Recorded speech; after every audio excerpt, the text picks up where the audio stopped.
Hi friends, అందరిలో ఉన్నారు. AB episode 2025లో BS agriculture ఇంకా ఫుడ్ టెక్నాలజీకి సంబంధించి మనకి అప్లోడ్ ఆప్షన్ అయితే మనకి ఎనేబుల్ చేశారండి. అయితే ఈ అప్లోడ్ ఆప్షన్ అనేది ఎవరి కోసం ఎనేబుల్ చేశారు, అసలు మనం అప్లోడ్ చేయాల్సిన అవసరం లేదని చెప్పేసి ఏ విధంగా చెక్ చేసుకోవాలని చెప్పేసి చెప్పబోతున్నాను అనమాట. వన్స్ మనకి అప్లోడ్ తర్వాత నెక్స్ట్ ప్రాసెస్ ఏంటంటే వెబ్ ఆప్షన్స్ కానివ్వండి, తర్వాత సీట్ డెవలప్మెంట్ కానివ్వండి, నెక్స్ట్ ప్రాసెస్ అనేది ఎలా ఉండబోతుందో చెప్పబోతున్నాను అనమాట. సబ్స్క్రైబ్ అయితే చేసుకుని మన యూట్యూబ్ ఛానల్ అయితే మాకు సబ్స్క్రైబ్ చేసుకుంటే మీకు ఏపీ ఎపిసెట్ బైపీసీ కౌన్సిల్ సంబంధించి ప్రతి కోర్సు అప్డేట్ అయితే ప్రొవైడ్ చేస్తూ ఉంటాను అనమాట. సబ్స్క్రైబ్ అయితే చేసుకుని మన యూట్యూబ్ ఛానల్ ని అలాగే వీటి లైక్ చేయండి. లైక్ చేసి పక్కనే కనిపిస్తున్న హైప్ బటన్ క్లిక్ అయితే చేయండి అనమాట. ఓకేనా, ఇక్కడ టాపిక్ అయితే వెళ్ళిపోదామండి. మరి ఇక్కడ చూసినట్లయితే ఆల్రెడీ మనకి రిజిస్ట్రేషన్ అయితే క్లోజ్ చేస్తారు అనమాట. సో రిజిస్ట్రేషన్ క్లోజ్ అయిపోవడం వల్ల మనకి ప్రస్తుతం వచ్చేసరికి మనకి ప్రెసెంట్ అయితే ఇక్కడ 2 లింకులు అయితే మనకి యాక్టివేట్ చేశారనమాట. కొంచెం జూమ్ చేసి చూపిస్తాను. ఇక్కడ ఫస్ట్ లింక్ వచ్చేసరికి మనకి రీఅప్లోడ్ లింక్ అయితే యాక్టివేట్ చేశారండి. అది మనకి క్యాస్ట్ సర్టిఫికేట్, ఈడబ్ల్యూ సర్టిఫికేట్ కోసం అనమాట. సో ఎవరైతే ఫార్మర్ కొట్ట కానీ నాన్ ఫార్మర్ కొట్ట కానీ ఉంటారో సో వాళ్ళకి సంబంధించి ఇన్ కేస్ క్యాస్ట్ సర్టిఫికేట్ లో సో ఏమైనా సరే రీఅప్లోడ్ అడిగినట్లయితే ఖచ్చితంగా మీరు రీఅప్లోడ్ చేయండి. మీకు ఎస్ఎంఎస్ రూపంలో అయితే వస్తుంది అనమాట, రీఅప్లోడ్ చేయండి అని చెప్పేసి.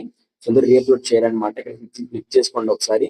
దాంతో పాటు ఇక్కడ మనకి candidates reupload for farmer quota అనమాట. సో ఫార్మర్ కోటాకి నాన్ ఫార్మర్ కోటాకి ఆన్లైన్ లో అయితే వెరిఫికేషన్ అయిపోతుంది కాబట్టి సో ఇక్కడ చూసినట్లయితే ఇక్కడ మీకు ఇక్కడ ఎవరైతే ఫార్మర్ కోటాకి సంబంధించిన డాక్యుమెంట్స్ ఫామ్ 1, ఫామ్ 2, అడంగల్ 1B సో ఇవన్నీ కూడా ఉంటాయి కదా. సో వీటికి సంబంధించిన సర్టిఫికేట్స్ రీఅప్లోడ్ చేసుకోవచ్చు అనమాట. ఫార్మర్ కోటా వాళ్ళు అయితే మాత్రం, నాన్ ఫార్మర్ కోటా వాళ్ళు ఇంకా ఫార్మర్ కోటా వాళ్ళు క్యాష్ సర్టిఫికేట్ అయితే మాత్రం ఇక్కడ అప్లోడ్ చేసుకోవచ్చు అనమాట. లింక్స్ అయితే యాక్టివేట్ చేశారు.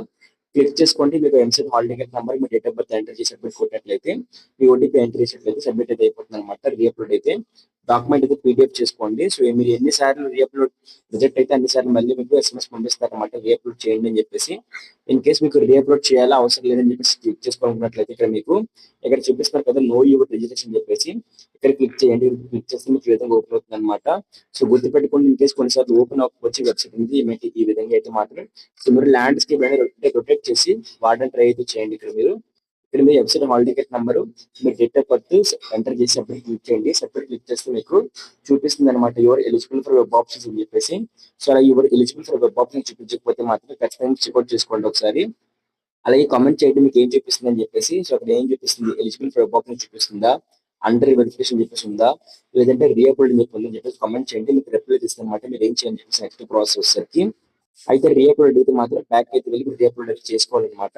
సో నెక్స్ట్ వచ్చేసరికి మనకి వెబ్ ఆప్షన్స్ అయితే ఉంటుంది అనమాట. సో వెబ్ ఆప్షన్స్ అయిపోయిన తర్వాత మనకి సీట్ అలాట్మెంట్ ఆర్డర్ అయితే ఉంటుందండి. అయితే వెబ్ ఆప్షన్స్ అనేది ఈ మంత్ ఎండింగ్ కల్లా కూడా మనకి వెబ్సైట్ లో అయితే రిలీజ్ చేస్తారు అనమాట. వెబ్ ఆప్షన్స్ అనేది చెక్ చేసుకోవడానికి అయితే మాత్రం పెట్టుకోవడానికి అయితే ప్రతి ఒక్కరు కామెంట్ చేయండి. ఖచ్చితంగా మీకు అక్కడ రిజిస్ట్రేషన్ స్టేటస్ మీకు ఏముందని చెప్పేసి ఖచ్చితంగా కామెంట్ చేయండి. అలాగే వీడియో లైక్ చేయండి. మీ ఫ్రెండ్స్ వాళ్ళకు కూడా శిక్షణ వాళ్ళకు రికమెండ్ చేయండి. మా యూట్యూబ్ ఛానల్ అయితే మాత్రం వాళ్ళకు కూడా చాలా యూస్ఫుల్ అయితే అవుతుంది అనమాట. ఏపీసీ బైపీసీ కౌన్సిలింగ్స్ కోసం అప్డేట్స్ కోసం అయితే మాత్రం మన టెలిగ్రామ్ ఛానల్ మా యూట్యూబ్ ఛానల్ అయితే మాత్రం ఫాలో అవుతుంది అనమాట. Thank you, bye. సో ఈ వీడియోలో మీకు కాలేజ్ కోసం చెప్పబోతున్నాను అనమాట. అదే శాస్త్ర గ్రూప్ ఆఫ్ ఇన్స్టిట్యూషన్స్.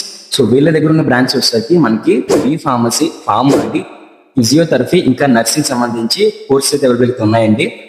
సో అందులో బీ ఫార్మసీకి సంబంధించి కూడా మేనేజ్మెంట్ సీట్స్ అయితే ఓపెన్ చేశారు. 75,000 అయితే ఉంటుంది మనకి. మరి ఈ 75లోనే మనకి hostel facility, college fees, mess facility అన్ని ప్రొవైడ్ చేస్తున్నారు అనమాట. సో ఆ కాలేజెస్ లో Sastra college of pharmaceutical education and research centre, Sastra physiotherapy college, Sastra college of pharmaceutical sciences for women అయితే ఉమెన్స్ కి బెస్ట్ కాలేజ్ అనమాట. అది ఏపీలోనే ప్లేస్మెంట్స్ వైజ్ కానివ్వండి, అలాగే ట్రైనింగ్ వైజ్ కానివ్వండి, బీ ఫార్మసీకి బెస్ట్ ఆప్షన్ అనమాట ఉమెన్ కి అయితే. అండ్ శాస్త్ర నర్సింగ్ కాలేజ్ అయితే ఎస్పెషల్లీ ఉమెన్ కోసం అయితే ఉన్నాయండి. సో వీటన్నిటిలో కూడా మనకి మేనేజ్మెంట్ సెక్షన్ ఓపెన్ చేశారు అనమాట. ఇక్కడ మీకు ఎంసెట్ కోర్స్ కూడా చూపిస్తున్నారు. మీరు వెబ్ ఆప్షన్స్ పెడుతున్నప్పుడు ఖచ్చితంగా కూడా ఆ వెబ్ ఆప్షన్స్ కోర్స్ చూసి ఖచ్చితంగా వెబ్ ఆప్షన్స్ కూడా పెట్టండి, ట్రై చేయండి.